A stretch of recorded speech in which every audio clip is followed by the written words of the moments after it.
I'd like to call to order the Bedford County School Board regular meeting for tonight, November 14th. Ms. Johnson, if you will, please take roll. Mr. Hill? Present. Mr. Daniels? Here. Mr. Holbrook? Here. Dr. Hubach? Here. Mr. Knight? Here. Mr. Nelms? Here. Mrs. Purvis? Here. Mr. Chairman, you have a quorum. Thank you. Do I have a motion to approve the agenda as written? So moved by Mr. Holbrook. Do I have a second? Second by Mr. Nelms. Any discussion? All those in favor signify by saying aye. Aye. Any opposed? Agenda is approved. If you will, please stand and join me in the Pledge of Allegiance. Pledge allegiance to the flag of the United States of America and to the republic for which it stands, one nation, under God, indivisible, with liberty and justice for all. Next will be a moment of silence.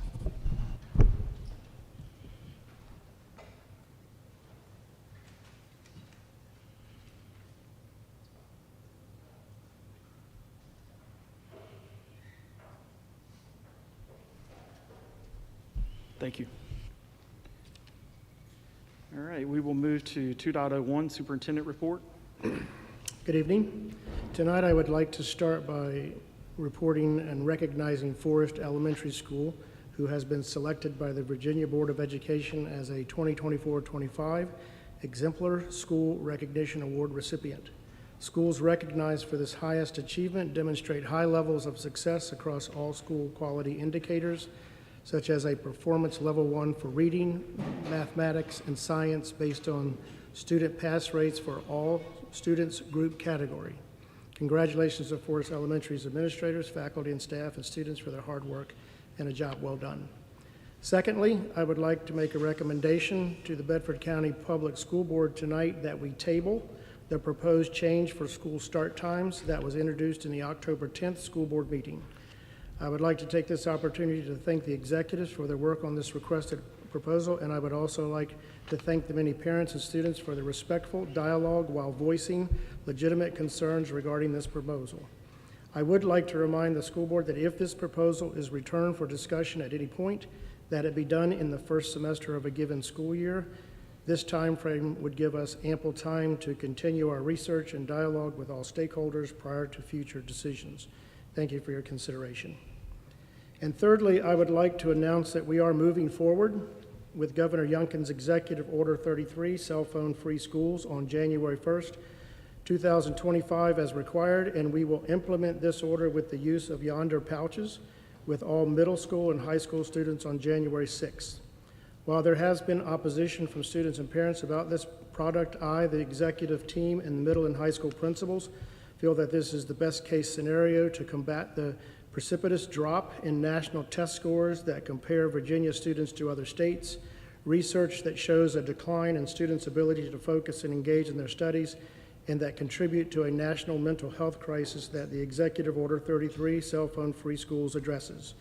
We have recently spoke to the research and data provided by the Virginia Department of Education, which should be posted on your screen now. And we feel strongly that this research has national implications and also implications for students in Bedford County Public Schools as well. We have listened to parents in recent meetings and have adjusted the multi-tier level consequences that will now allow the warning on a first misuse, and that parents would be given an option for their student not to bring a cell phone to school. Consequences for level 1 would call for a warning, confiscation, and pickup by a parent. Levels 2 and 3 would call for confiscation, parent pickup, and an in-school suspension. And levels 4 and higher would call for out-of-school suspension. We will post the final regulation of JFCG in the next several days with all expected procedural guidelines of the regulation. As a reminder, while the school board's approval for regulation is not necessary, I am requesting that the board take a consensus vote this evening to show unity on the current method of implementation of this regulation JFCG. Thank you for your considerations, and this concludes the superintendent's report. Make sure I have that consensus for JFCG. For regulation. JFCG. Yes, JFCG.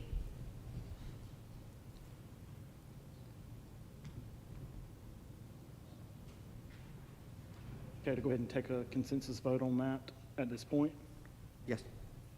Okay. Mr. Daniels, if you will go first. This is to give consensus to Mr. Dupere and the executive team on regulation JFCG. You're a yes? Yes. Yes. No. No. No. And I'm a yes. So you have consensus.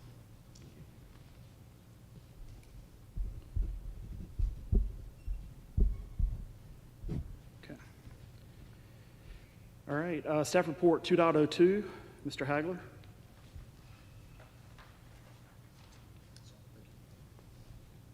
Yes, good evening.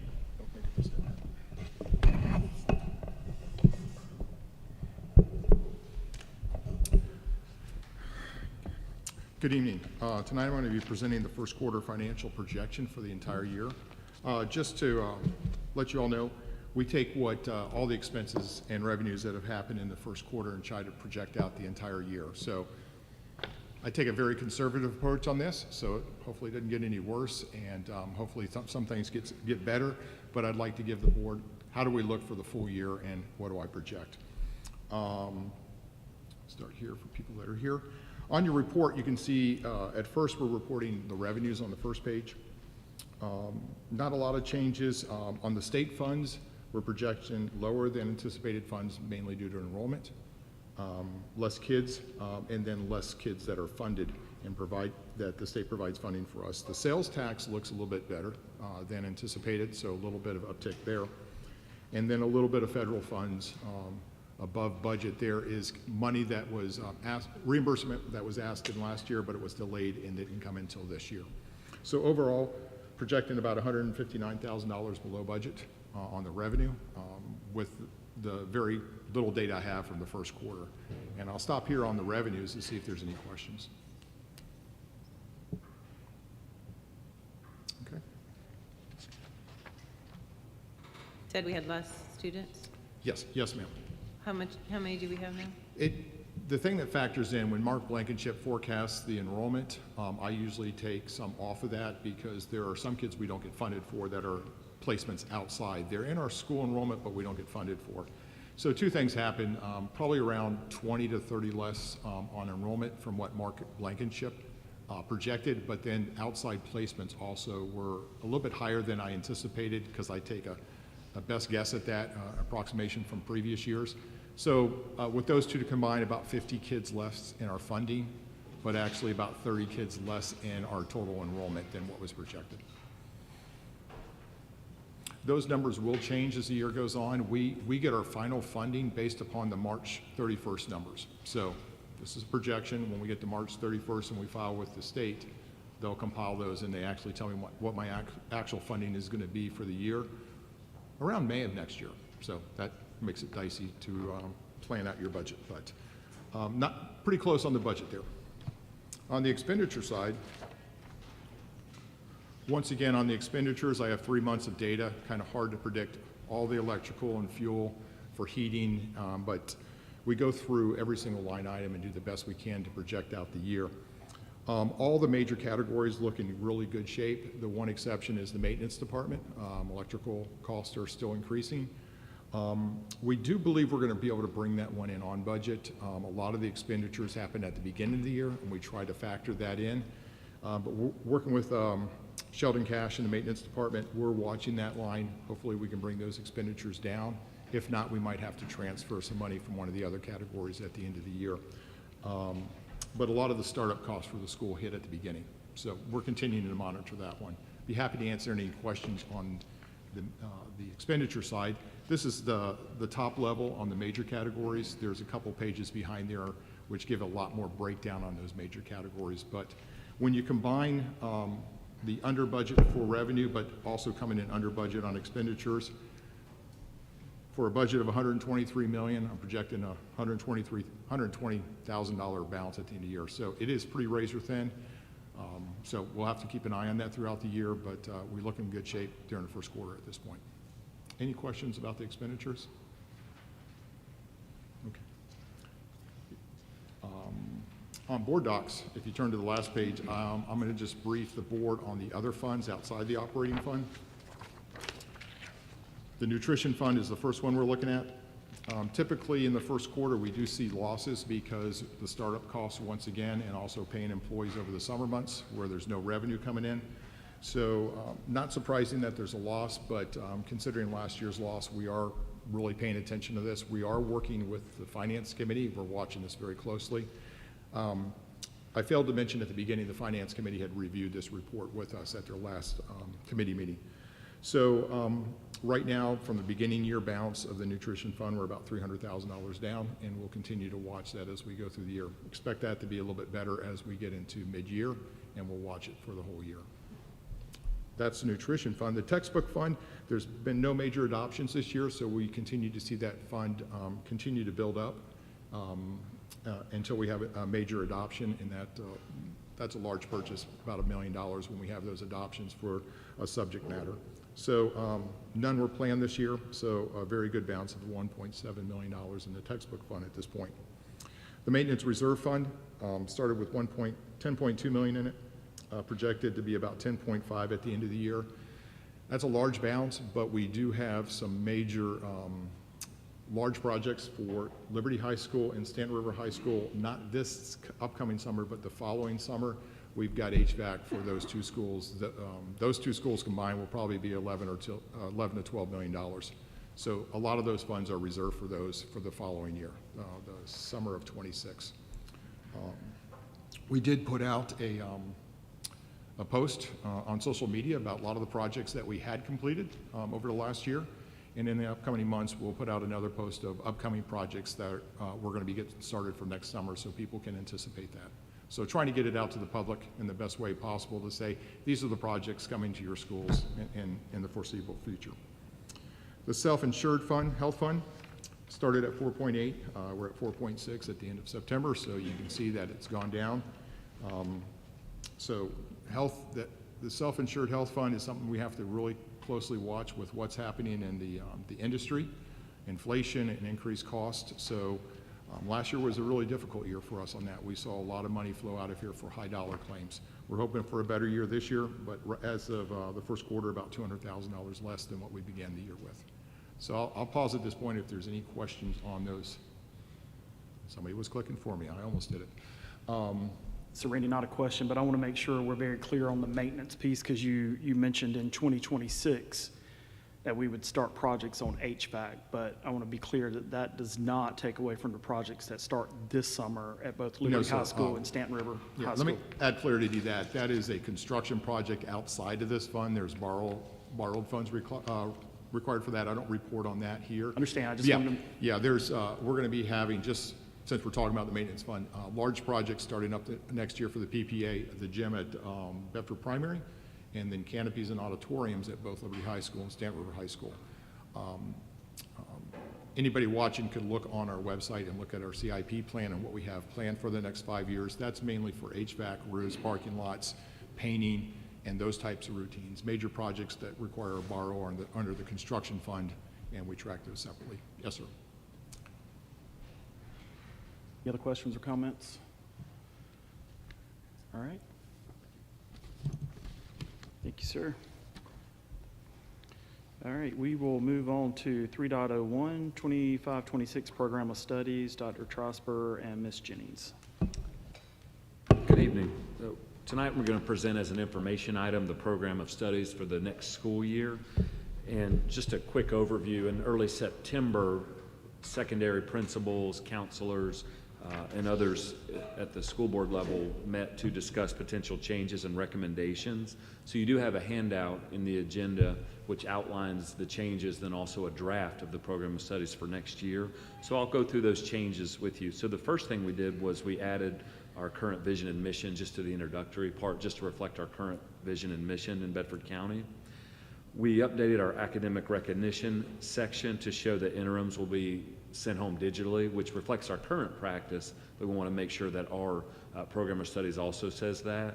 And please note, this would also change our regulations for Regulation IK on grading. So again, just shows that interims, not report cards, but interims would go home digitally. We provided some clarification on foreign exchange students and their role in graduation ceremonies.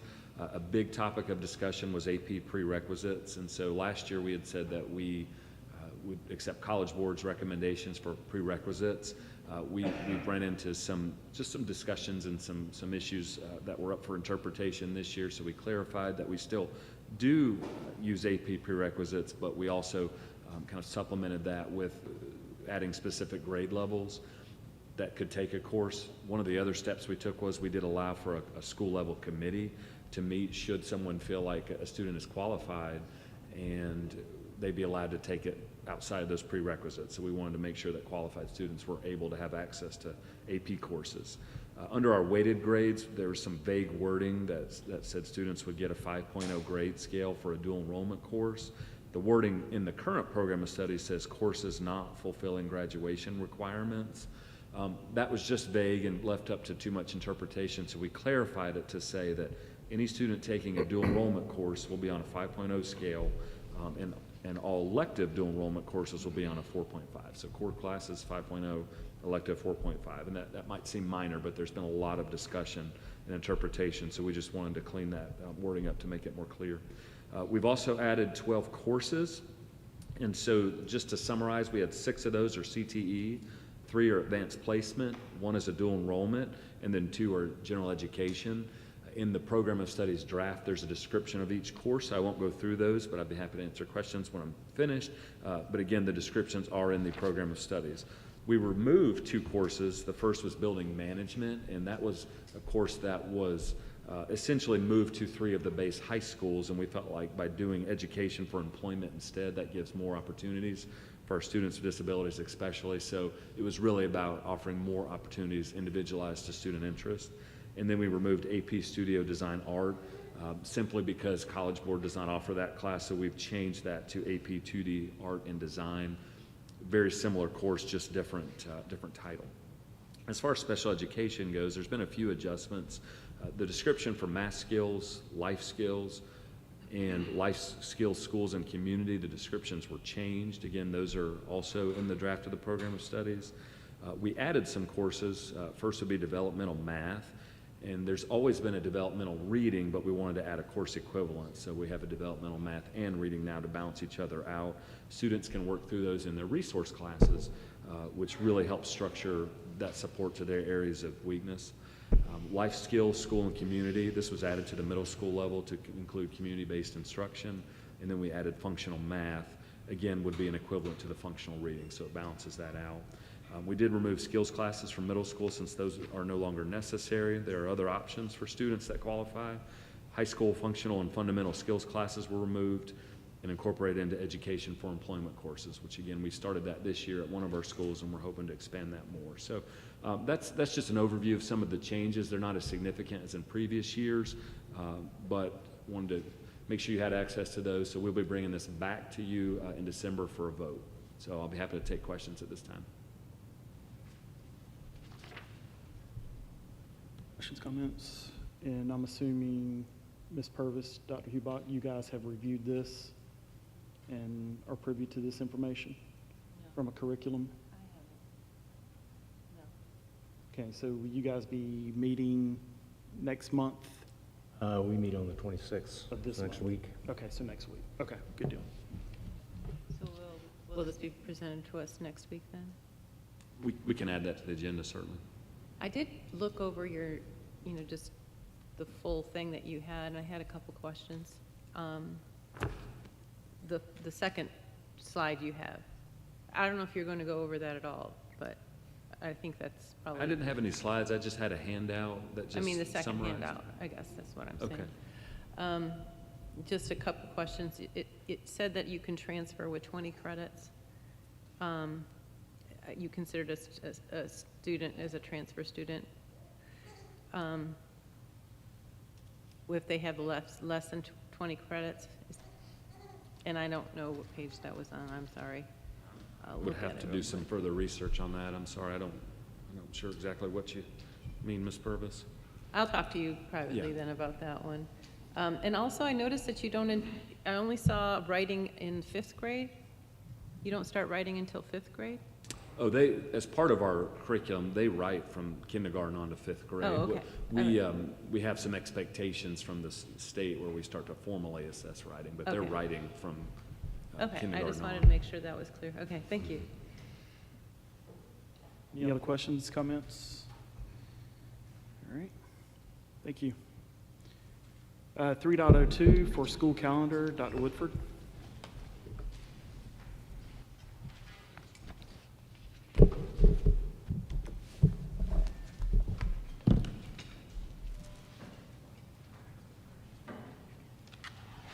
Oh, I'm sorry.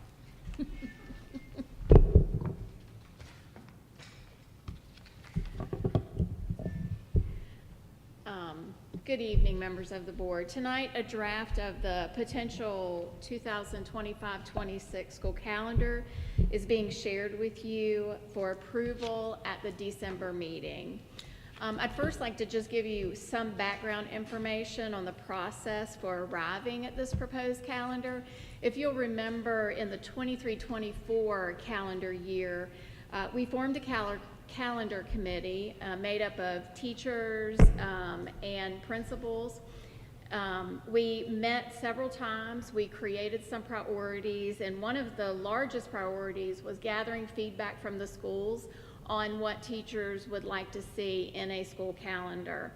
The feedback from that committee, which essentially came from staff, was used to create the draft that you see. That's why there's only one draft instead of several to choose from.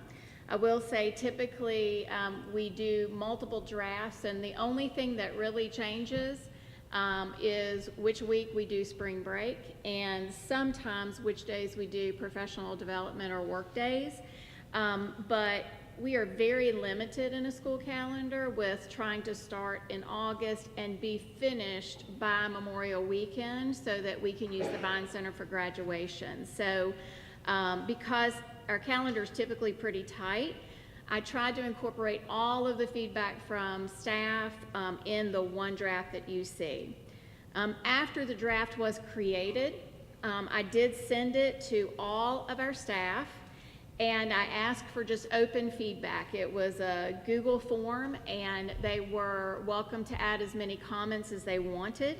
And then I took some of that feedback that was sent and added that to the draft before we posted it for you to look at.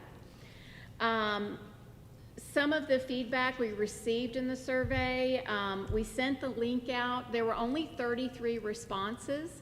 61% of them were teachers and 39% of them were support staff. Most of the feedback was very positive because we were able to add work days and professional development time. As you know, the last couple of years with the requirements from the state, we've really needed more professional development time. And quite frankly, with everything we ask teachers to do, we need work days. And so we were able to incorporate a work day at the end of every quarter so that report cards and grades and planning could take place. One of the largest feedback points we received was that people wanted to see professional development days and work days on Mondays or Fridays to enable parents to take a long weekend if students were out of school, but also for ease of planning units so that when they came back, they weren't trying to take a work day or a PD day in the middle of the week and kind of breaking up the week for kids. I will say that staff had very positive comments about the entire calendar. And they especially loved the work day as we return in January. One of the reasons that we did move forward with that is for a couple of reasons. It's a great time for teachers to come back, start working on report cards. The quarter ends right when we get out of school for Christmas. And so when they come back, that gives them a day to finish out grades. It gives them a chance to see if students have turned in any missing work throughout the holiday, because sometimes that occurs. But it also gives us a time to prep the building, to make sure we get in, make sure the heat is working, make sure the water is working, make sure we get our cafeterias up and running instead of coming right back in off a 2-week break. So they were really excited about that. What are the big differences in this calendar? The biggest difference, I think you'll notice, is that we built this calendar on 990 hours of instruction rather than 180 days. The standards of quality and Virginia Code say that at this point we can choose either one. 990 hours students are in school or 180 days. We've always done the 180 days because that's clean and that works. But the more that we are getting and asking our teachers to be responsible for, the more professional development.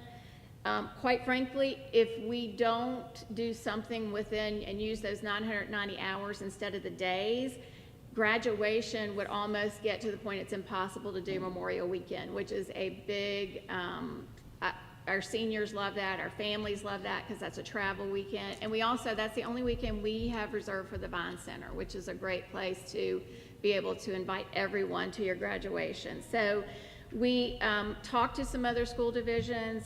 A couple of them are starting to look at the 990 hours rather than the 180 days. So this year we built our calendar and it's 175 days. I want to say please don't be concerned that because there are 5 less days that students are in school, that doesn't mean that paras or bus drivers or anyone, they're not going to lose any money. We're going to look at that through the budget process and finance to make sure we're not hurting any of our employees because we do value them. Even with taking those 5 days for work days and PD days, we still have sufficient hours in case there's snow. So when we count hours, we count 2-hour late coming in, 2-hour early dismissals, anytime we're out for snow. We have to make up 5 days for the state, and then we get 5 days free. So we have plenty of extra days in case we were to have a big snowstorm, which we haven't had in quite some time. But we would get almost 3 weeks of coverage with that, with the bank time we already have. So we are good. I'm not concerned about makeup time or anything like that. If we ever get to the point we're concerned, then when we get to the spring, we can take out the professional development day or work day later on if we need to. I will say that another big thing, I've already said the teacher work day at the end of every quarter. Also, professional development days separated from work days. We've had calendars where we've said work day / PD day. We've distinguished those in the calendar so teachers know that on a work day, they have that day to work and they won't be pulled for professional development. We also adjusted the open house. This came as a suggestion. Other school divisions do this. They shorten their open house hours that week coming back to school. So we would give teachers from 12 to 3 to work in their rooms during that first week of school. Instead of running open house from 12 to 7, we would run it from 3 to 7, which shortens the hours.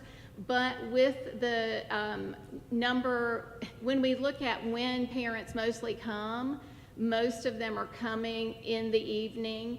It also gives our teachers from 12 to 3 an opportunity to go to their children's school. In the past, they've not been able to do that because they've had to be at their school working that 12 to 7, or they've had to put a note on the door to say, I've gone to another school, and then they're not seeing all of their parents. So we thought that shortening that time and giving a 4-hour block for parents would probably be enough, and we'd give teachers some time to go see their students' teachers or their children's teachers. And then, of course, I've already mentioned the work day on January the 6th. So those are the major changes for the calendar, and this is the calendar that we would propose approving in December. I'm happy to take any questions you might have. Just a couple statements. Well, one might be a question. I'd love it to see us do something for Veterans Day. I'm not saying it has to be a day off, but I would like to see that. I think a lot of places are closed for that. I think we should be honoring our veterans, even if we did something special in the schools on that day. I think that would be a good use of time. The one thing I did notice is it says that on snow days, teachers may be required to come to work. Why would we do that? If it's dangerous for the kids to be there, why should the teachers be there? We put that in several years ago, and that was when we were having, we'd never actually asked teachers to come in, but if we were to have like something where there's 3 or 4 days and we're out, the roads are fairly clear, but we just don't want to bring kids out because not all of our routes are open. We have said if we ever needed our teachers to come in for any training or anything, we could. We've never done that, but we just put that caveat in case we get in a predicament where we need to have them come in. And obviously, we also make sure that the administrators are working if they want to come in. We do have a lot who just come in, not on the first day of snow. You have to enjoy that first day, but. All right, thank you. I love the difference between PD days and work days. I know as a teacher, that's awesome. And I really appreciate that you're taking surveys from the teachers. Communication is so key, and including our teachers in major decisions like that. Good job. Thank you for doing that. I did ask, I used to have President's Day, and I don't see it on here. Do you celebrate it in the classrooms, or? A lot of our schools celebrate Veterans Day on Veterans Day. Some of them have services or special lunches, and the same thing for President's Day. We used to do President's Day, and you guys are gonna think this is crazy, but we used to do President's Day as a PD day, but one of the things the teachers asked for was that their PD day in February be the day after the Super Bowl. And so I thought I'd give it a whirl this year in this calendar and see if that was helpful. And that would also give kids the day off. So that's why we went with that day instead of President's Day. Day, Super Bowl. Yeah, I'm not a sports person, but it was a big request, so. So a couple things, Dr. Wilford. January 6th, I'm showing as the first day of school, second semester on the printout, but on the TV it said it was a day off. So is it January 5th or the 6th? I'm sorry. So January the 5th is the teacher work day. Okay. January the 6th is the first day back. Back. Okay. Yes. So I want a clarification on that. Yes. All right. And then as far as the professional development and the teacher work days, again, I appreciate the fact that they're separated and two totally different things. I know there are teachers who like to take those days off. Have we put a requirement of there are certain required professional days that you have to be present? Or is it if you want a day off, you just take a day off? And I'm just wanting to verify that if we have professional days, are they truly used for professional days? They are. So professional development days are used for any required trainings we have from the state. Also, SOQs require us to train in multiple things, and our PD department and our instructional staff and sped staff work hard to put trainings together on those days. So there are required trainings. Obviously, if teachers don't come to work, it either is a sick day or a personal day that they've put in ahead of time. So they would be expending one of their own days, but there are required trainings on those days for sure. So the training would have to be makeup if you're not there to take it. Okay. If it's one of those required from the state. And I did also, just if you'll remember, Mr. Hill, the board also asked for the 2 teacher virtual work days. So you'll see one in the fall and one in the spring. I've kept that in the virtual days.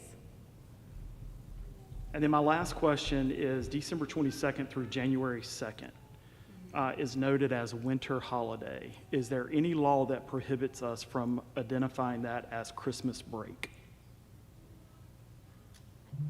I'd have to look, but I don't know that there is. I'd be interested in updating that to say Christmas break instead of a holiday or a winter holiday. I don't know how the rest of the board feels about that, but I would certainly like to look into that. I want to say previous calendars, it did say Christmas break. It's been a while. But I'll look into it. again, nice job in getting feedback. Lots of changes that we've seen over the years based on feedback from teachers and staff. the virtual workdays that you mentioned, and then Super Bowl was mentioned quite a bit last year. It was mentioned a lot. I do remember that feedback, so. All right, any other questions on the calendar? Yes, sir. Just say on the behalf of my two sons, the day after Super Bowl is a great day to be off. Thank you, Dr. Woodford. Thank you. All right, 3.03, 2025 board budget, Mr. Hagler. Yes, in front of you tonight is the budget for the board to take a look at. We'll bring it back to the next meeting for approval. We did go over some of this with the committee, and one major change in our previous budget calendar, our proposal for next year is to really move up the first adoption, the preliminary budget this board passes. That enables us to get it over to the county so they can really vet that with their budget, and for our board to engage their counterparts on the Board of Supervisors about the needs for the school budget. Doing that, we're going to have to use some estimates. We will use the governor's proposed budget that he comes out in December on. There's already a budget out there, biennial budget, but there will be amendments to that this December. So we'll use that to calculate the revenue from the state. We typically have waited for the General Assembly to come in and see the House and the Senate versions, and then to have conference and get the conference one. That's a little bit, that's where you get the more accurate numbers long term. But in order to move the process up and have dialogue with the Board of Supervisors, Mr. Hill's asked us to move that forward. So we are proposing that on January 29th, we would have a work session where we would, the superintendent would propose a recommended budget that would have come from the Budget Committee, Budget and Finance Committee, through the superintendent and executive staff to the full board, and then let everybody hear that, present it, and then really come back the following week and have a real work session and dive into the details of that, and also answer any questions the board may have, with the hopes that at that meeting, the board would pass a preliminary budget that could be transmitted over to the Board of Supervisors on February 6th. So that's a lot sooner than we have before, and we'll just move up and use the governor's proposed budget to build. There are some estimates I wait on for health insurance and some other things that I prefer to wait later for, but we can get things done and get some pretty good estimates to move this forward. So those are the major changes to the budget calendar for next year as the board considers that. And as I said, we'll bring this back to the next board meeting for approval. We are already gathering data and building. So we're in the process of doing that now, but these are more dates for the board to really engage on the budget process. Questions or concerns? All right, thank you, sir. All right, 3.04, board meeting calendar, Mr. Dupere.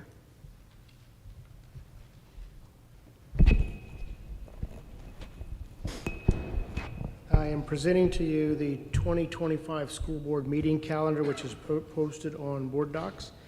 It has a start on January 9th, which is an organizational meeting, runs through December 11th. There are 4 meetings that are held here at Susie G for recognition purposes, which is February 13th, April 10th, July 10th, and November 13th. There are also provisions in there for a January 29th and a February 6th budget workshops. So that proposal is given to you on Board Docs. Questions, comments? Thank you, sir. All right, 3.05, policy updates, Mr. Dupere. The Intergovernmental Affairs Committee met on October 10th, 2024 to review proposed revisions to the following 7 policies. BDDH, public participation at school board meetings. Number 2, EBCB, safety drills. Number 3, GBO, Virginia Retirement System. GCBCA, employer contribution for medical insurance. GCBDE, payment for unused leave. JFCF, drugs in schools. And JHDB, data collection and research. Those are up for review.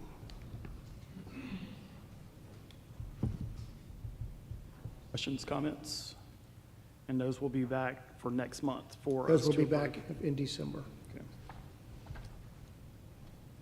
So we still have a few minutes before we get to recognition of students and staff and public comment. We've covered all of the staff reports.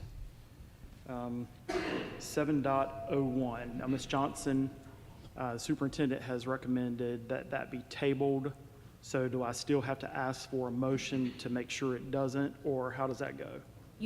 Just like normal, sir, you request a motion, and if someone on the board so chooses to make a motion to table this item, I would ask that if you are doing that, you be specific as to when, like a specific time period, or once specific criteria has been met. Go to additional action items, 7.01, start time switch, elementary and secondary. That would, Chair, I make a motion that we table the start time switch for 8 weeks to gather more information. And that would be based off of feedback from parents, teachers, and others in the community that have given us questions. And we should try to get those answers before we make a decision.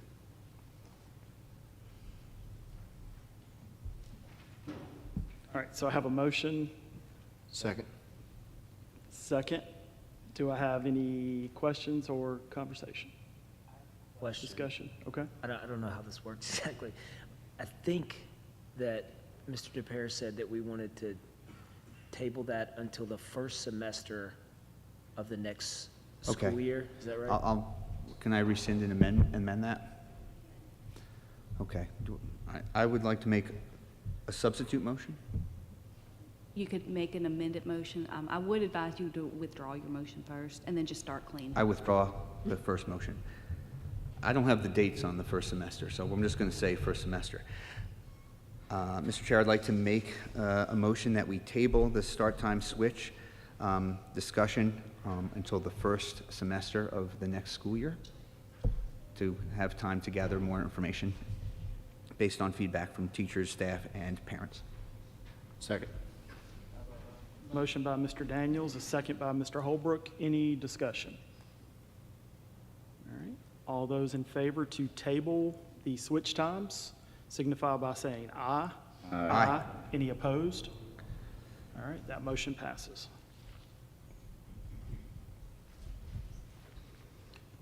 All right, 7.02, approval of policy updates presented at the October 10th, 2024 board meeting. Mr. DePere? the following 7 policies were previously presented as an information item at the October 10th school board meeting. They are CC Administrative Organization Plan, EFB Food Services, 3E FC Nutrition Charges, number 4 IC-ID, number 5 IKE Student Promotion, Retention, and Remediation, number 6 JHCA Physical Examinations of Students, number 7 JRCA School Service Providers' Use of Student Personnel Information. Those should go for action. Have a motion to approve 7.02, approval of the policy updates as presented on the October 10th, 2024 board meeting. So moved. Have a motion by Mr. Daniels. Do I have a second? Second. Second by Dr. Hubuck. Any discussion? All right, all those in favor for 7.02, approval of policy updates, signify by saying aye. Aye. Any opposed? Motion carries. All right.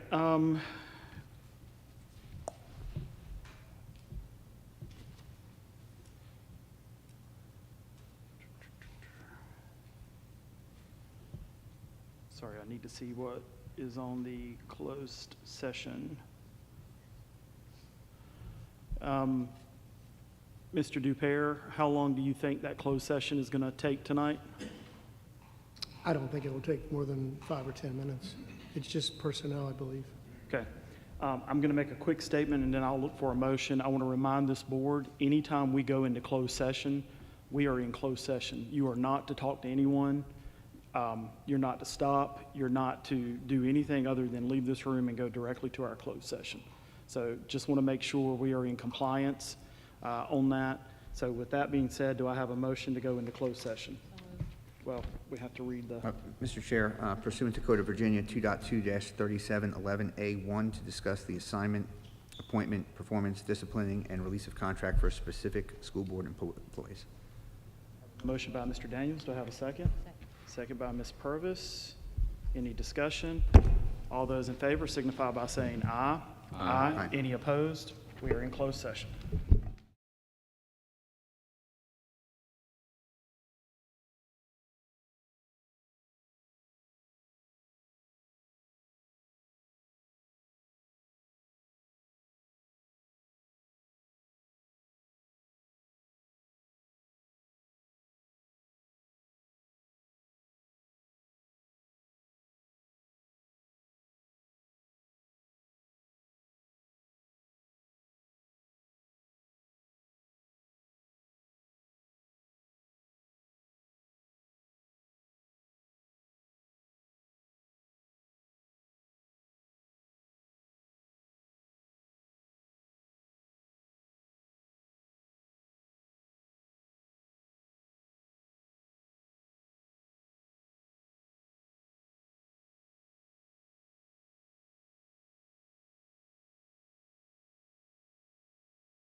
Peter, over here. Put my coat over my legs at least. Yeah. It's chilly up here.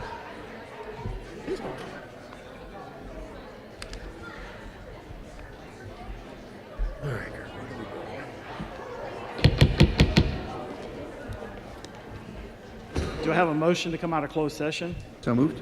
I have a motion by Mr. Daniels. Do I have a second? Second by Mr. Nelms. All those in favor signify by saying aye. Aye. Any opposed? We are out of closed session. Ms. Johnson? Where the Bedford County School Board has convened a closed meeting on this date pursuant to an affirmative recorded vote and in accordance with the provisions of the Virginia Freedom of Information Act. And where Section 2.2-3712D of the Code of Virginia requires a certification by this school board that such closed meeting was conducted in conformity with Virginia law. Now therefore be it resolved that the Bedford County School Board hereby certifies that, to the best of each member's knowledge, only public business matters lawfully exempted from open meeting requirements by Virginia law were discussed in the closed meeting to which the certification applies, and only such public business matters as were identified in the motion convening the closed meeting were heard, discussed, or considered. Yes. Yes. Yes. Yes. Yes. Do I have a motion for the approval of the consent agenda?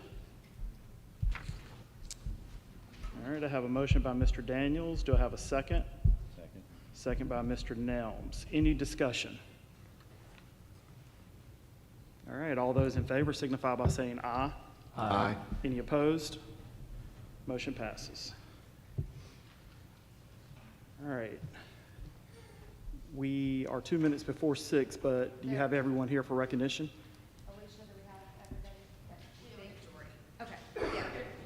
Okay. All right.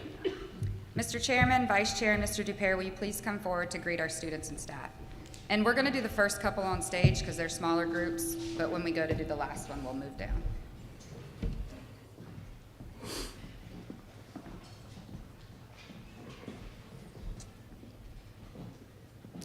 We're excited to have such a great turnout tonight to celebrate our students and staff for their great achievements over the past few months. This is the first recognition of the school year, and there have been many accomplishments we get to recognize this evening. Each of our groups have many people, so please hold your applause until everyone from each group is on stage. Let's first start with a recognition for the BCPS preschool program. Recently, the Virginia Department of Education released their Unified Virginia Quality Birth to 5 System Quality Profile. VQB5 measures quality teaching and learning experiences that prepare for kindergarten. Tonight, we have a few members of our team here to celebrate all 9 preschool sites for receiving this award. Please join me in congratulating the following: Miss Cindy Perdue, Supervisor of Elementary Reading and Preschool, and Miss Ashley Safford, Lead Preschool Teacher, Preschool SCT Coordinator. Oh, Sherry Daniels, I'm so sorry.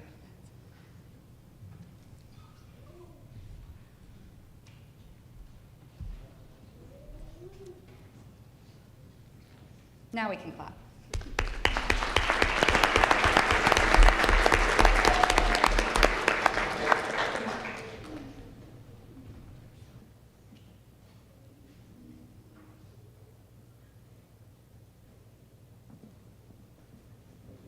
Congratulations.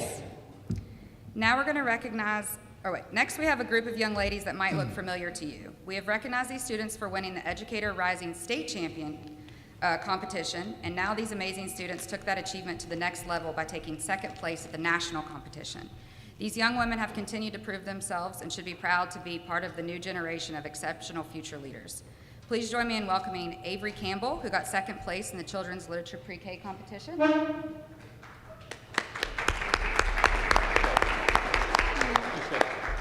Caitlin Bennett, second place. Oh, Avery, you're fine, go first.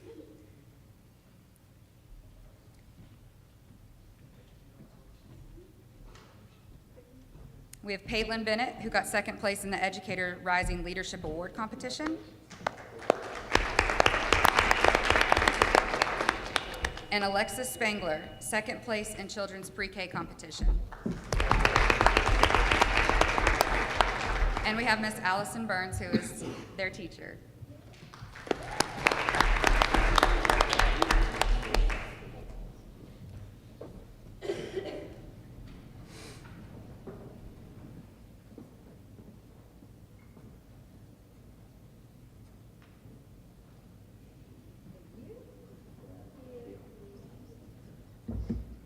Congratulations.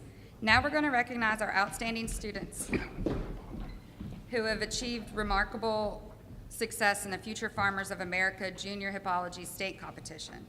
Their hard work, dedication, and passion for agricultural sciences have set them apart as true leaders in their field.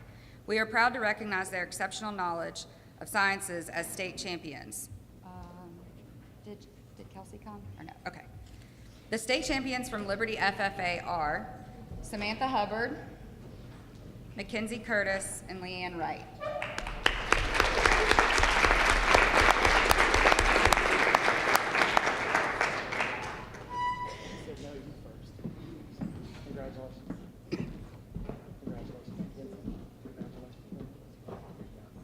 Do you want to go up there?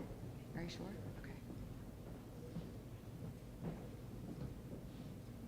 Okay.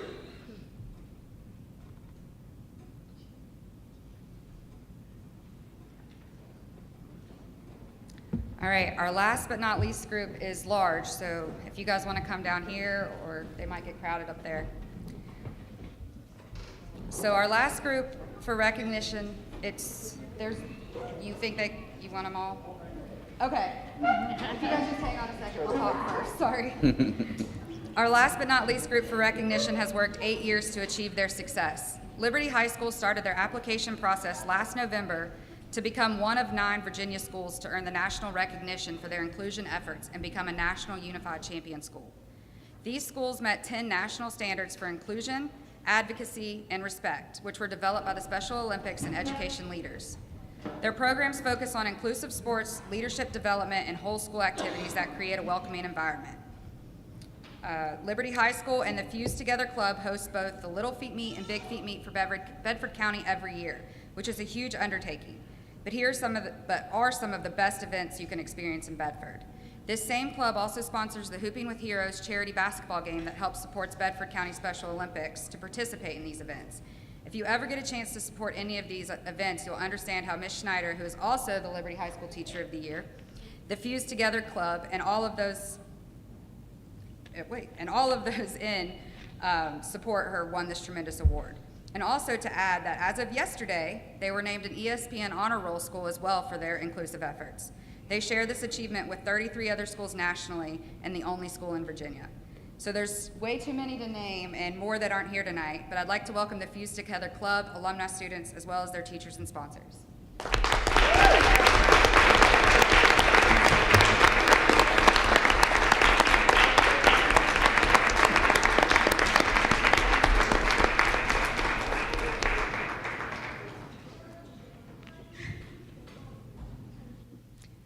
And Mr. Chairman, Ms. Schneider would like to say something afterwards, if that's okay with you.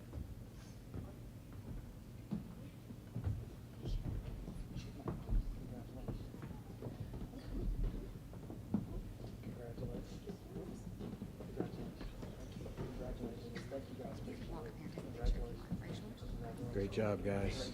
Okay. Thank you. Great job. Congratulations. Congratulations. Congratulations.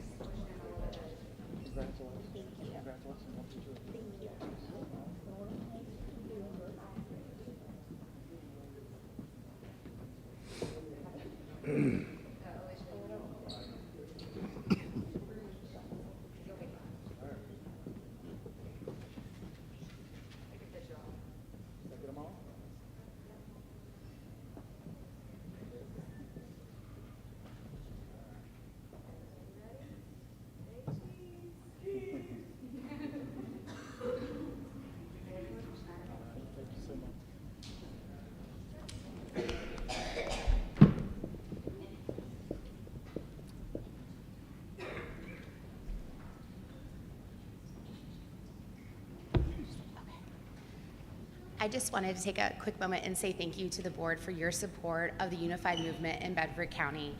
Without your support, without the support of our central office staff, especially Kelly Jennings, who's been with us for day one, I personally just want to say thank you for the support that you've given, because without this support, none of this would happen. And it's not just Liberty High School. This is going on at all of our high schools, and we look forward to your continued support so that we continue to grow and make this even more a Bedford County and not just Liberty High School mission to be a unified community. So thank you very much.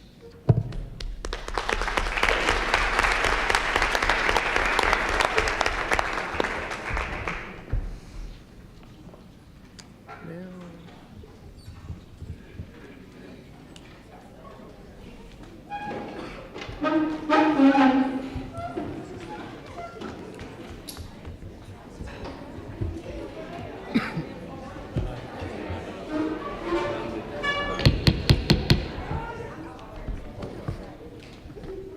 comment.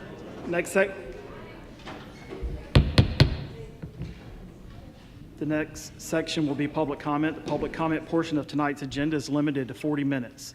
Speakers are asked to state their name and voting district. The school board is here to listen to your comments, but will not engage or respond to speakers during this 40-minute period. Please remember that this is a public meeting and that we expect all speakers to refrain from any foul, profane, abusive, or hateful language during their comments or any time while in attendance during this meeting. We also ask that speakers keep their remarks objective and about the school in nature.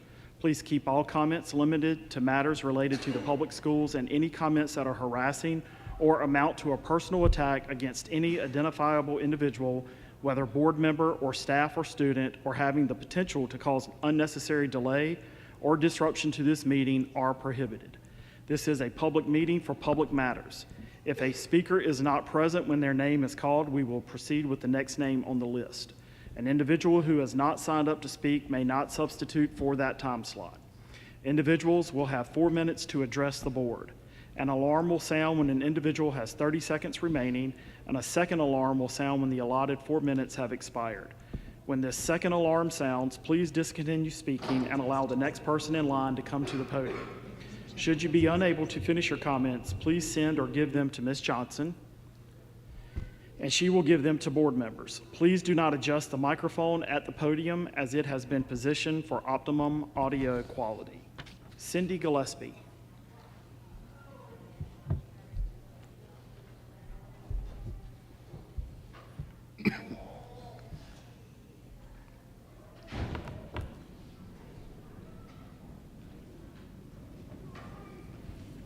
Good evening. My name is Cindy Gillespie, and this is my 26th year teaching at Bedford County. I would like to take a minute to encourage you to approve the revision of code GCBDE that was proposed earlier this evening. It was last revised August 2018. GCBDE states that employees can accumulate a maximum of 30 vacation days. Anything in excess gets rolled over to sick days, and then they can accumulate anywhere from 90 to unlimited sick days based on their hire date and their Virginia retirement plan. It states that employees will be paid for unused vacation leave upon retirement at their per diem rate. The rate of payment for unused sick leave upon retirement is $30 a day. I understand the intention of this policy is for teachers that retire to get paid for their unused sick or vacation days. However, we've had some teachers that did not get the chance to retire from Bedford County school system. Unfortunately, they died during the school year. In my 26 years at State River High School, this has happened at least 3 times, and I'm sure across the county it's happened much more than that. I encourage you to approve the proposal that adds that if a teacher unfortunately dies while under contract, that Bedford County Public Schools will pay for their unused sick or vacation days. As a math teacher, I also looked at the numbers. If I use myself for an example, this is my 26th year teaching, so my base salary, as advertised, is $64,161. If something were to happen to me and Bedford County had to hire a substitute to cover the rest of my school year, a substitute, as advertised, ranges from $13 to $21 an hour for 7.5 hours a day for 135 days, since there's only 3/4 of the school year left. This would cost Bedford County Public Schools at most $21,262. I'm simply asking that the policy gets changed so that Bedford County will pay out the $30 per day. If it's 180 days, that's at still only $5,400 that would go to the family. This is ultimately a savings of $37,498. Thank you for paying out Mr. Thank you for paying Mr. Usselton's unused sick days to his family. Please use your heart and approve the policy next month so any future families don't have to write a letter during an already difficult time. Stephen Hill.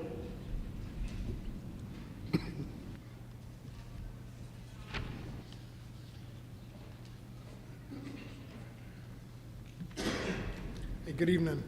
My name is Stephen Hill. I live in District 3 with students in the 1st and the 3rd grade at New London Academy.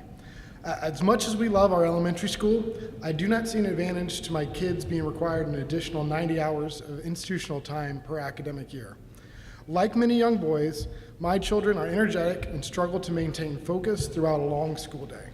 I am concerned that making the school day longer will adversely affect their mental, physical, and emotional health. In speaking with teachers, they shared my concern with the length of the day and the later start time. Research has shown that elementary age students learn more effectively in the morning. Studies show that students who attend school with earlier start times exhibit heightened focus and cognitive functioning that better retention for instruction.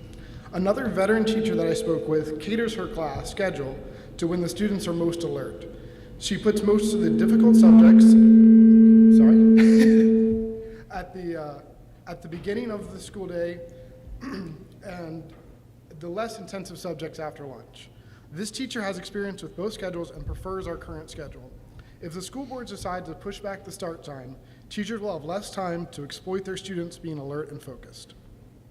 Though my current focus is on my elementary age students, studies conclude that older students benefit from a later start time that align with their natural sleep schedules.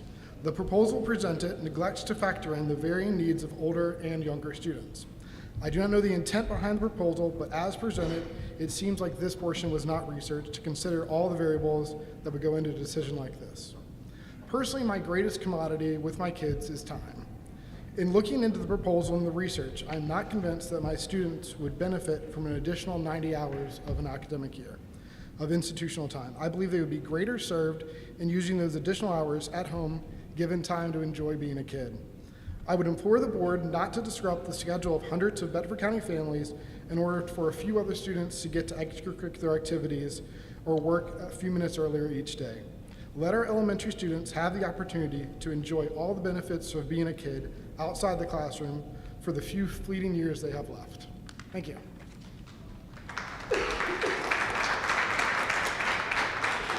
Michelle Jones.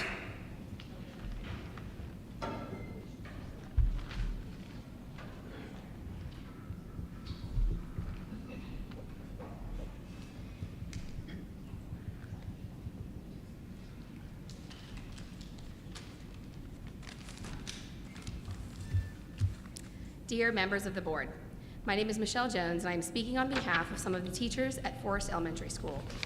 I am here tonight to address concerns regarding the proposed later start time for elementary students in our district next year, or the year after. I just heard there was discussion.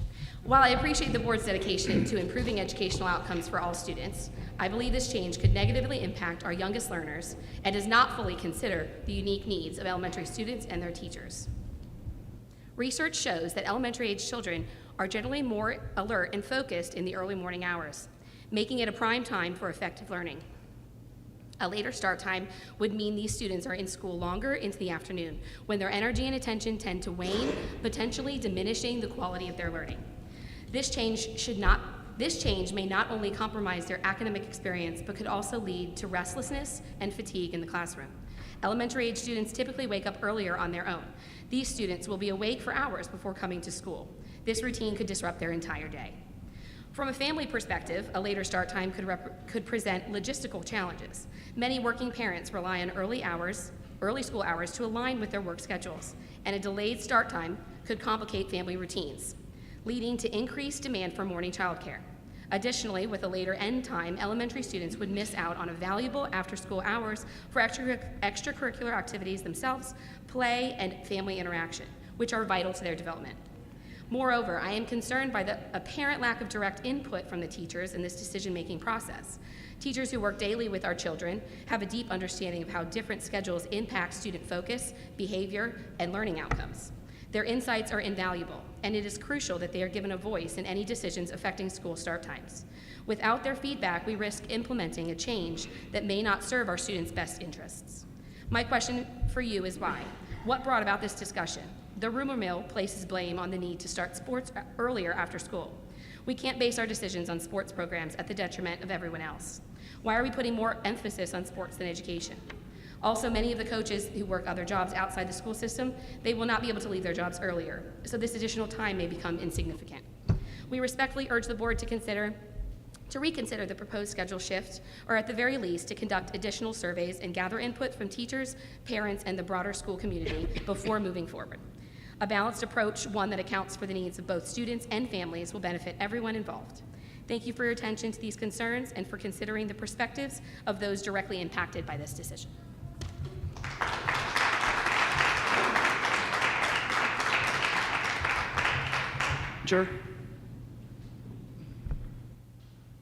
Carly Neininger.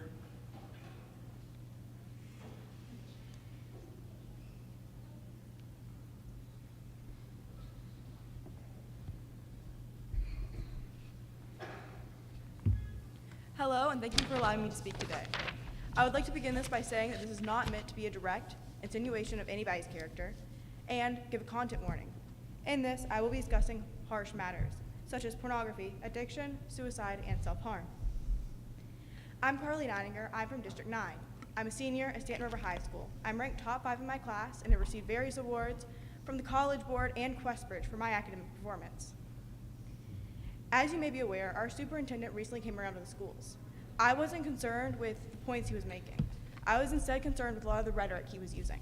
It was harmful and inappropriate for our schools. He came into a room of National Honor Society members and student council officers. He said many things, and he included a discussion about pornography. He told us about his former addiction in a way that was fairly inappropriate for the context. Many of the students in that room were seniors, but most of them were still minors. He also discussed self-harm. He made a comment about girls cutting their wrists for attention and not because they wanted to kill themselves. He made insinuations that our cell phones actually made us want to kill ourselves and mistook a lot of the words that we used. There was a serious disconnect between the words that we were using and what he was understanding. A student made a comment about mental health being normalized, as in we can get better help. There's more understanding of what it is. He took that as we have normalized suicide. Unfortunately, I think that this gap was something we were not able to bridge, and that's why I wanted to bring it up here. I wanted to bring this up in a way that we can continue this conversation that seems to have plateaued off and discontinued entirely. I also want to bring up the fact that he used this rhetoric without complete understanding of what some of the words he was using meant. A lot of the words that students were saying, he might not have entirely understood, and then he merged them into his own words. He took what they were saying and made it fit his agenda. This is not entirely a bad thing. This is something that happens every single day, but it was not a constructive conversation with our superintendent that we would have loved to have. It was an amazing opportunity for students and our leaders to come together and collaborate on a future policy that instead ended up as our superintendent leaving angry at us and us leaving angry at him. I feel as though softer rhetoric with a full understanding of what he was saying could have led to a very constructive conversation. I also feel that because of this, he got a bad opinion of Stanton River. However, he also told us that because we were National Honor Society and student council students, we did not have bad home lives or mental health disorders. He said this immediately after a student told her about her diagnosed anxiety. He also said this to a room full of kids who have struggled with mental health for years. Most of that was a result of being locked in our homes for over a year. I'm not saying anything bad about the superintendent. He holds the opinion that this was an appropriate topic to come into schools and talk about. He may think that it was appropriate to discuss pornography, and self-harm, and suicide in very rough, gritty language to us. Unfortunately, I do not hold that opinion. Many of my peers do not hold that opinion. Many of our parents do not hold that opinion because their students were told these things. I ask for you to use the words I have said to form your own opinion. Thank you so much. Have a great day.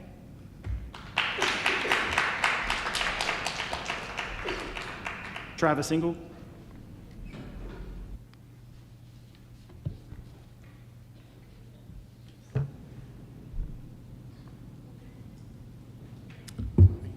Good evening. My name is Travis Engel. I live in District 4. Thank you for considering public comment on the matter of changing school start times. I understand this issue has been tabled, but I would like to provide my comments for the record. I'm the Department Chair of Pediatric and Adolescent Medicine for one of the larger healthcare organizations in the region. I'm a board-certified pediatrician with the American Board of Pediatrics with additional training in pediatric critical care medicine. Most importantly, I'm the father of 2 middle schoolers and a child who will start elementary school in 2 years. I understand the issue of school start times is multifaceted. There's a lot of logistical, social, health pressures. I'd like to provide my expertise and my subject matter expert opinion with regards to the health and well-being of students and how that relates to school start times. There's clear evidence published by the American Academy of Pediatrics, a Sentinel paper from 2014, in addition to evidence from the American Academy of Psychology that supports school start times no earlier than 8:30 a.m. for adolescent and secondary students. There's a lot of benefits to this, and I'll go over a few of them. Benefits seen from later school start times for secondary school students include increased sleep duration, improved academic performance, and a myriad of other physical health benefits. Adolescents between the ages of 13 and 18 should sleep a total of 8 to 10 hours per day, according to the American Academy of Sleep Medicine, but few are logging these hours for multiple reasons. During puberty, there's a known shift in the circadian clock that makes it harder for children to fall asleep earlier in the day, and shifting school start times earlier does not move this clock or cause them to be fatigued earlier or go to sleep earlier. This doesn't do anything to prepare them for a standard work day, as many have kind of supposed from this potential change. In fact, in some ways, it may impact their academic performance and set them up for failure in the future. Pushing back school start times has added sleep benefits for teachers and parents too, in a similar fashion. The American Academy of Pediatrics stance is based on extensive research demonstrating that teenagers require more sleep than younger children, and that early school start times disrupt their natural circadian rhythms, leading to sleep deprivation. This also shows that later start times positively impact student health, reduces the risk of obesity, depression, drowsy driving, and improves academic performance and attendance. My anticipation is that a shift in school start times will lead to negative effects. In addition to this, earlier start times increase the risk of tardiness and potential for missing the first period of school due to that tardiness. Evidence shows that students who miss the first period due to tardiness are exponentially more likely to miss the entire day of school, and attendance will decrease. Attendance, and classroom engagement are likely to suffer, and there's potential for additional behavioral issues. Extracurricular activity and sports participation is likely to suffer as well. There's a litany of evidence additionally that supports earlier start times for pre-secondary children too, as has been mentioned earlier. I understand there's a lot of social and logistical matters that influence this decision. I know it's not being made in a silo, and I encourage the parents to partner with the board and to evaluate what solutions might be arrived at to address these other matters on the periphery of this in an effort to help maintain the current start times for our children. If you're considering putting together a committee of community members for this matter, I'm happy to participate in any way you feel may be beneficial for the children in this region. I appreciate the opportunity to speak this evening and on this important matter, and I thank you for the work you do for the children in this district.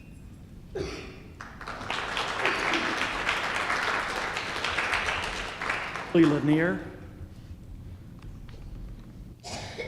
Bailey Lanier. Bridget Mathwin. Bridget Mathwin. Lisa Taylor.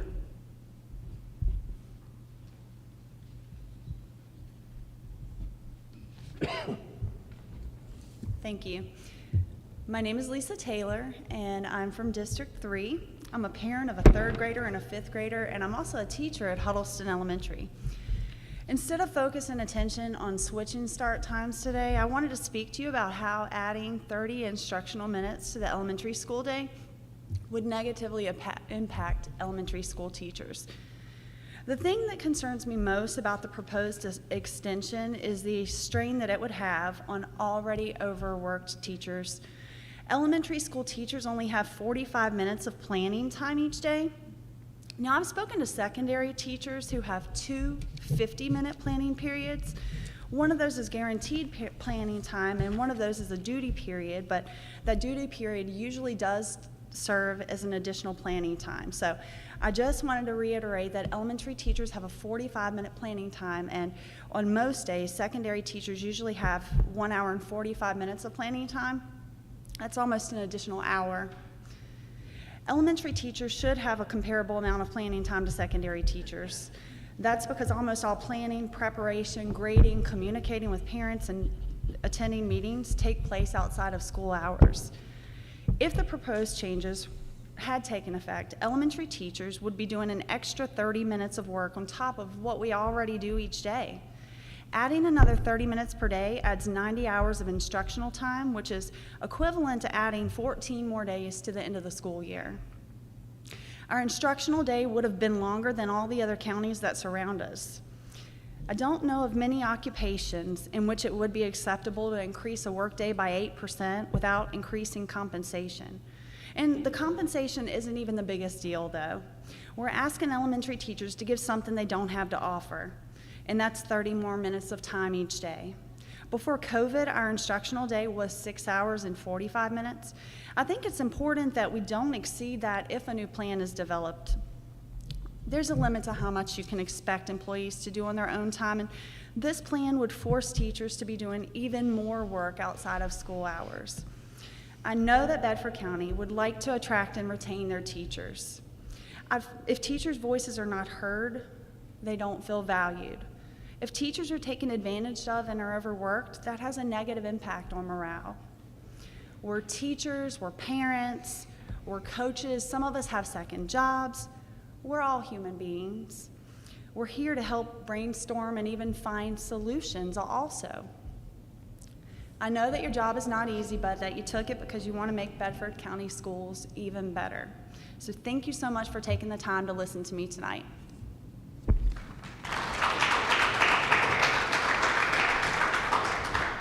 Anne Marie Barksdale.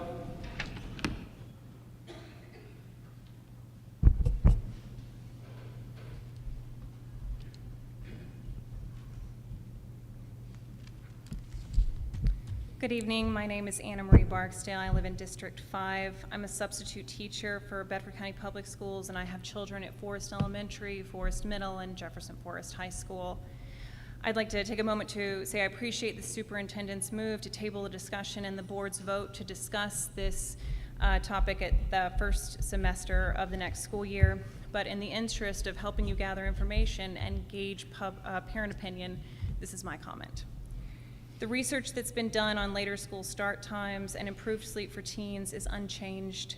Later start times correspond to improved attendance, less tardiness, less falling asleep in class, better grades, and fewer motor vehicle crashes. Later start times correspond to improved attendance and less tardiness. These are metrics that we've discussed quite a bit as we navigate appropriate policy changes to support Executive Order 33. Metrics that our central office has said it's a goal of our county to improve. Now, research on secondary school impact is substantial, and while elementary school start time research is varied, it's clear that the scheduling of math and reading early in the day is the most important strategy for success. Anecdotally, my time in elementary classrooms reflect this, with us getting the most done with the most focus before lunch. This proposed time change adds 30 minutes to the elementary school day. Why is that? Is there significant evidence to success increasing instructional time to be beneficial? Or would this just be a consequence of the schedule switch and our continued transportation issues? Now, each family is going to experience individual impact positively and negatively if this is something that we choose to implement in the discussions next year. But ultimately, the question to ask is why? What is this problem we're solving with this change? Is there a problem? And then separately from the clear negative impactment on our early start time that will be had for our middle and high schoolers, is whatever this problem is compelling enough to impact the entirety of our community? If it is our goal to take an evidence-based approach in regard to the health and academic success of our students, then the answer to the best start time is clear, and Bedford County has been an example to the districts surrounding us of a student-first approach since this was implemented over a decade ago. And further than being an example within our Commonwealth, we're leaders in the nation in this regard.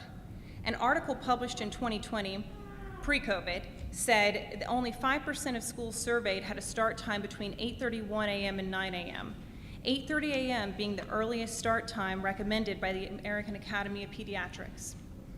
When secondary school administrators were asked why, after being presented by a deluge of research and findings championed by the AAP and CDC, they were unable to implement later start times, they responded that they lacked the support of their districts. District support being the greatest barrier. So why, after jumping arguably the greatest hurdle, would we make this change? I ask you, as you prepare for this discussion next year, that you consider the message you send to our community about the way in which you make decisions.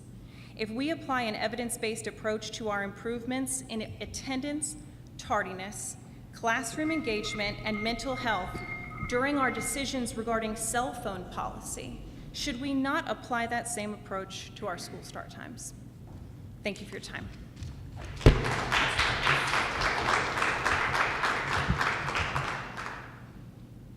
Andrew Davidson.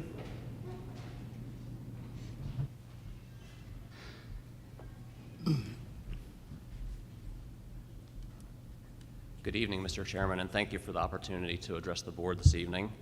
My name is Andrew Davidson. I am in the Boonesboro District. I've got a daughter in 8th grade at FMS. I've got 3 daughters at Boonesboro Elementary School, 1 in 5th grade and twins in 2nd grade. Like many others, I'm here to talk about school start times. I think the relevant research has been quite capably covered already by the other speakers, so I'm not going to go through the full length of the comments I had prepared. I will say, as I read through and kind of summarize the benefits that have already been discussed, think about what intervention could be made in the school system that would accomplish all of these things that we're accomplishing today with the later school start time for secondary students. Better attendance, less tardiness, less sleeping in class, better grades, fewer car crashes, improved physical and mental health, and improved cognitive development. If someone came to any of us and said, there's a simple change that you can make that will accomplish all these things, I think we'd do it. And in fact, Bedford County Public Schools already did it more than a decade ago and should lock those gains in and continue the schedule as it currently stands. To be intellectually honest, we have to look at what studies are out there that demonstrate perhaps an improvement from additional time at the elementary school level. As others have already discussed, there are fewer studies out there on this particular topic compared with secondary school start times. The ones that are available seem to be generally mixed with little to no statistically significant findings.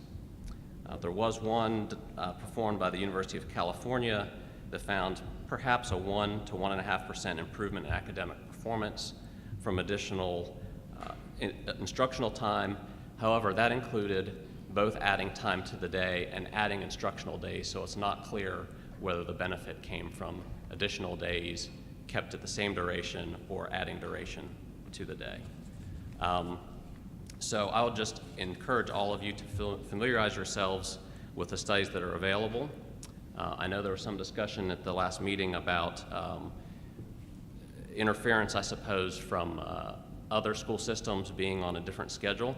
Familiarize yourself with these studies, and if you agree that what we're doing today is the right approach for students, share that with the other school districts, and perhaps they'll come around and adjust their schedules to ours. Thank you for the time.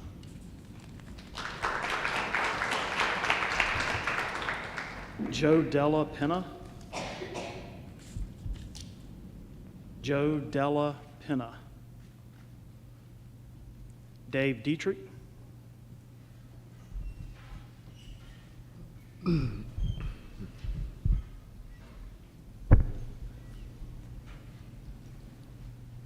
going to try to do something a little bit differently than I have in the past.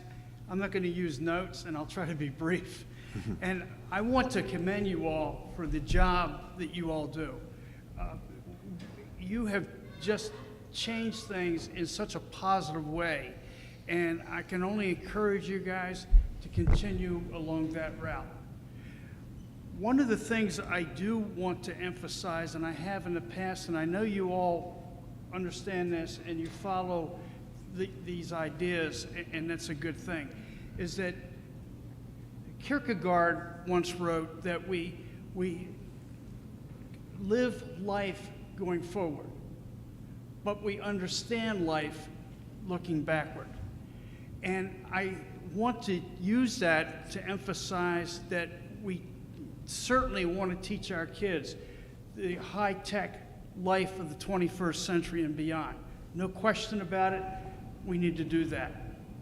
But we also need to look at our students and have them look backward, have them understand and learn from Cicero, learn from St. Thomas Aquinas and others.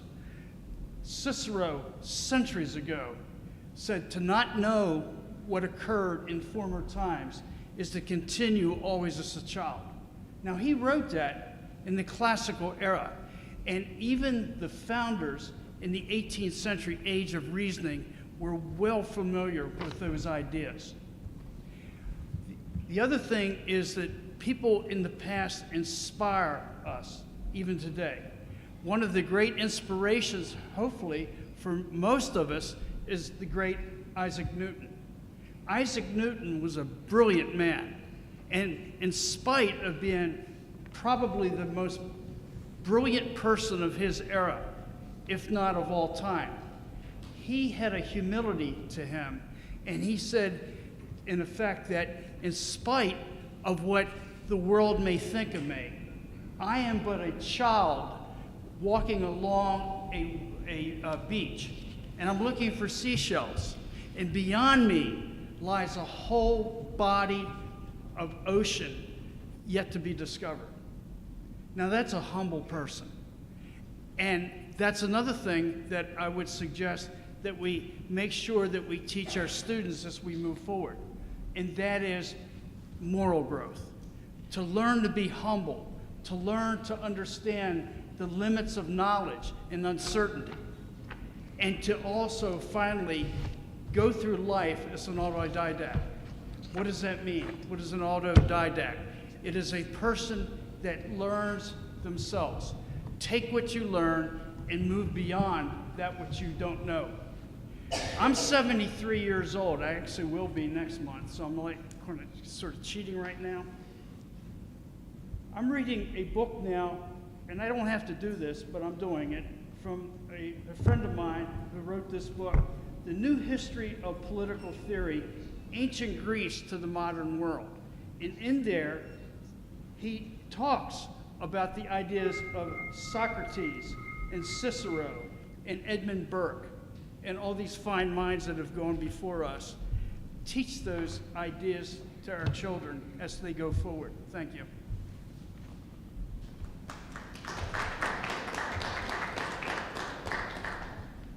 That will close tonight's public comment time. Thank you for those who shared. We will go to matters from the board, and we will start with committee reports. Mr. Knight, we'll start on your end. We haven't had one since last time. Okay. Yeah, as far as the facility committee, we don't have another one scheduled right now, but I think the 95% meeting for the project at Stanton River and Liberty is scheduled for December, if I'm correct. Yep, for that. And then as far as the CTE Advisory Committee, our next meeting is the 21st of this month. Same thing, CT committee only. That's all I have an update for. Purpose? We did not have a Gov School meeting this week, or this month, but we did have a STEM, and everything is going as scheduled, and the budget's looking good. We are having mock interviews tomorrow, which I'm going to be interviewing some of the students there, and I think that's a great idea, a little plug to maybe do that in some of our schools, just mock interviews. A lot of the kids get really nervous about stuff like that, but if they can get a little bit of experience under their belt before they actually go into the workforce and have interviews, that would be great. But I'm looking forward to that. It's tomorrow.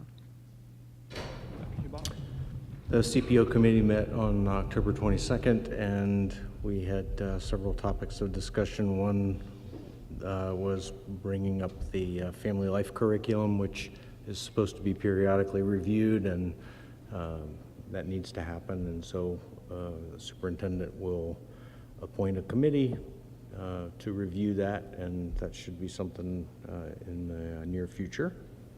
We also looked at a few items regarding curriculum management systems to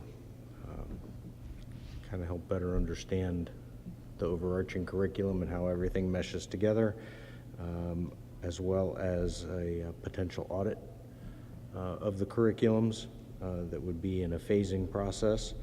And we set our next meeting for this coming week, November 22nd or 26th. IGA met on Tuesday, presented the policies that were for information tonight. We will have another meeting. Our next meeting, I think, is in January. And then from a finance committee, we met on October 29th. We did go through some additional information around nutrition and through nursing. Mr. Hagler, you'll have to keep me honest. Was it nursing? Is there other title that went with nursing that we went through? I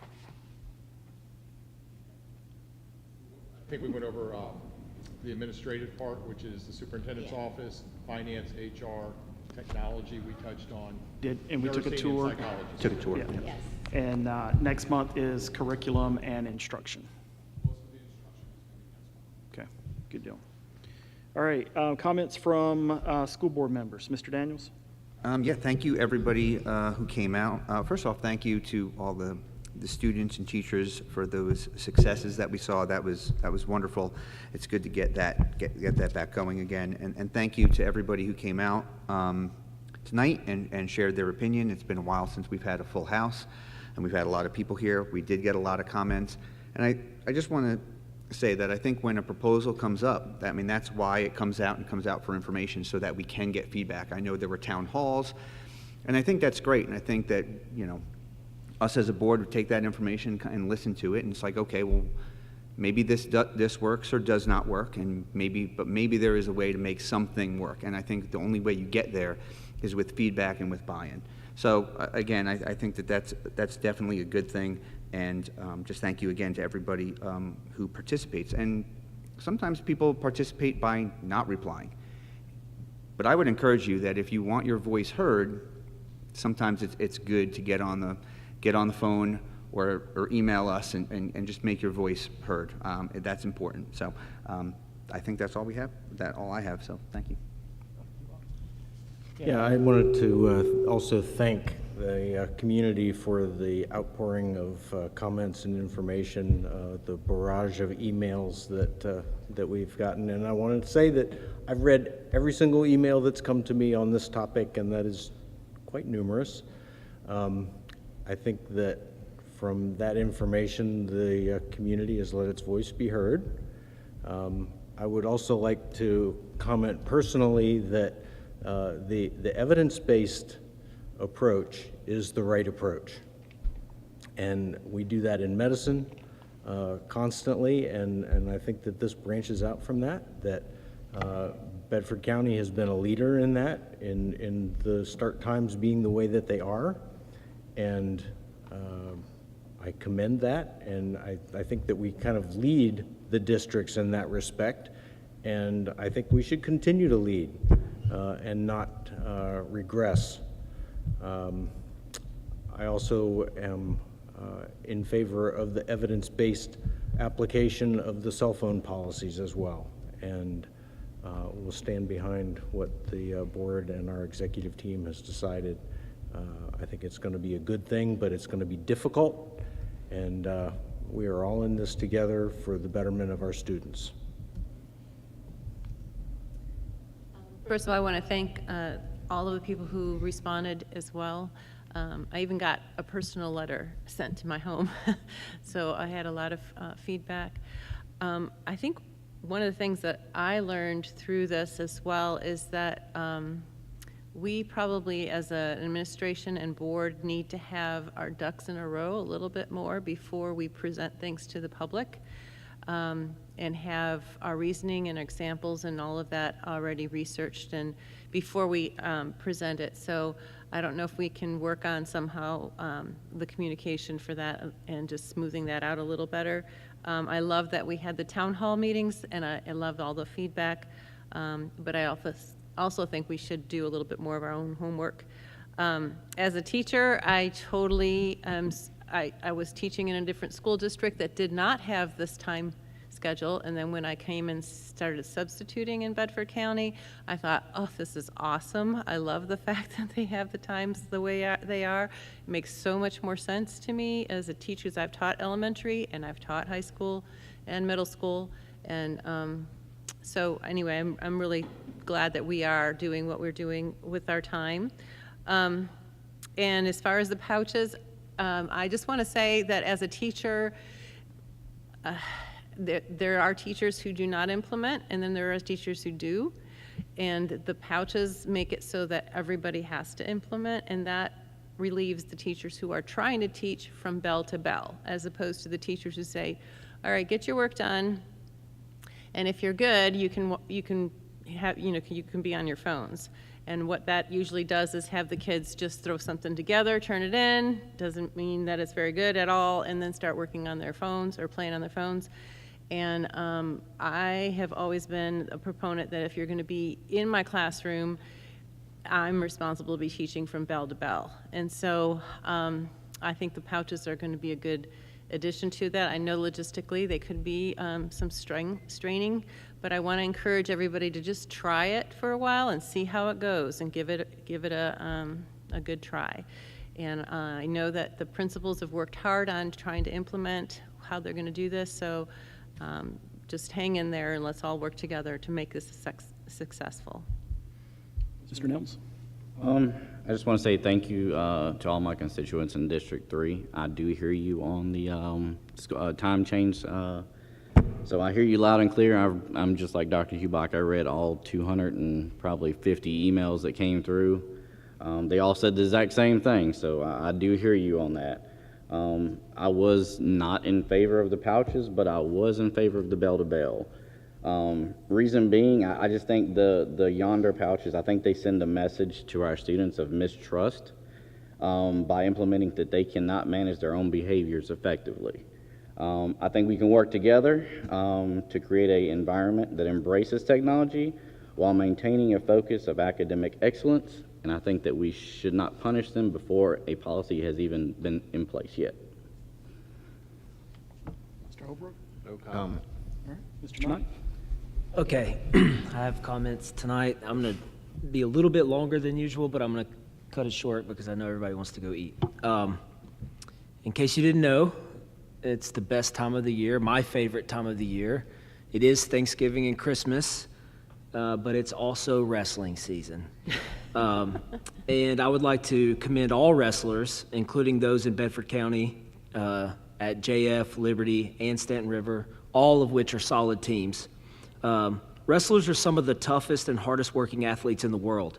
Anyone who has ever wrestled knows that there is nothing like it. With that being said, and based on some news that came out today, tonight I would like to especially recognize the Stanton River High School wrestling team. Today, the new national rankings came out, and Stanton River's team is ranked 45th in the country, the only Virginia school to be ranked in the country. And just so you understand, there's over 10,000 wrestling teams in the United States. Stanton River is ranked 45th.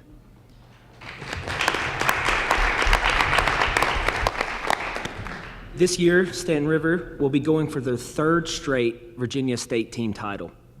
We have 2 kids that are going for their 4th individual title in a row, 1 going for their 3rd state title, 3 going for a 2nd state title, plus several others that have expectations of making the state podium either for the first time or for a repeat.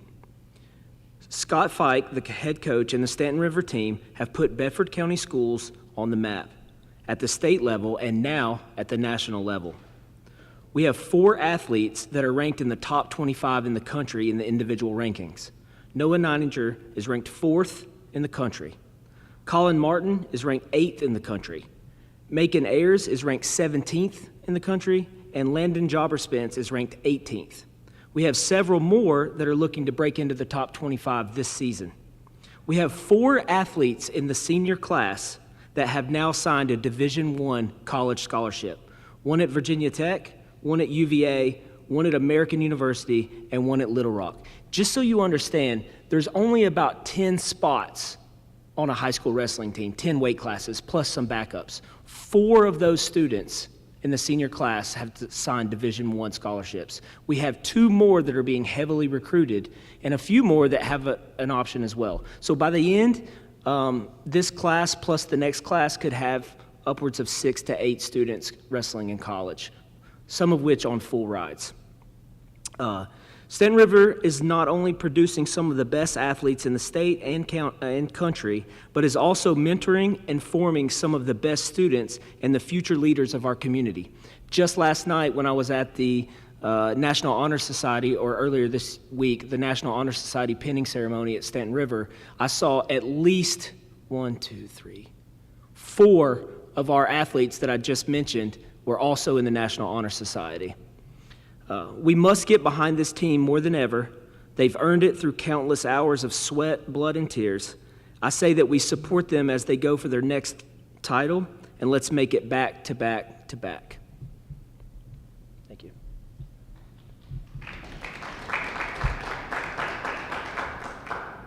My closing comments, I want to say thank you to the staff, the executive team, Mr. Dupere.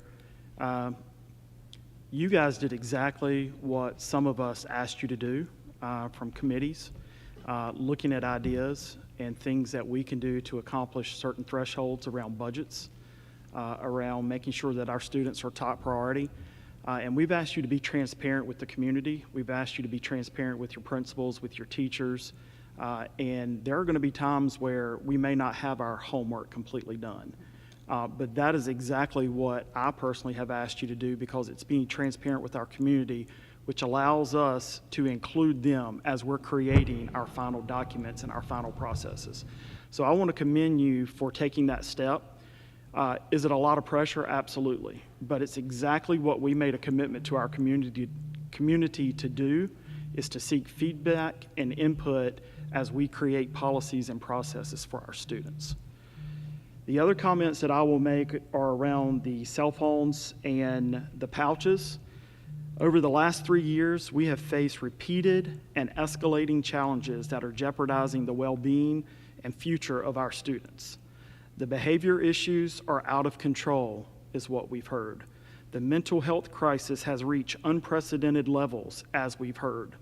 Cell phones are not just a distraction. They are causing students to disengage from their education, and in some cases, facilitating instances of bullying. So we've heard. Now, as we, this board and this executive team, as we stand ready to address these critical issues, we find ourselves met with unexpected resistance. Suddenly, the price tag of implementing necessary solutions has become a primary concern. The idea of reducing cell phone accessibility is causing an uproar, with worries about losing 24/7 connections. Concerns about how to get in touch with students persist, despite the continued availability of office phones at every office at every school for emergency contact. It is time to put these concerns into perspective. The cost of inaction is far greater than any financial investment. The safety, mental health, and academic success of our students must be our top priority. We must move forward with decisive actions to reclaim the integrity of our learning environment and ensure the well-being of every student.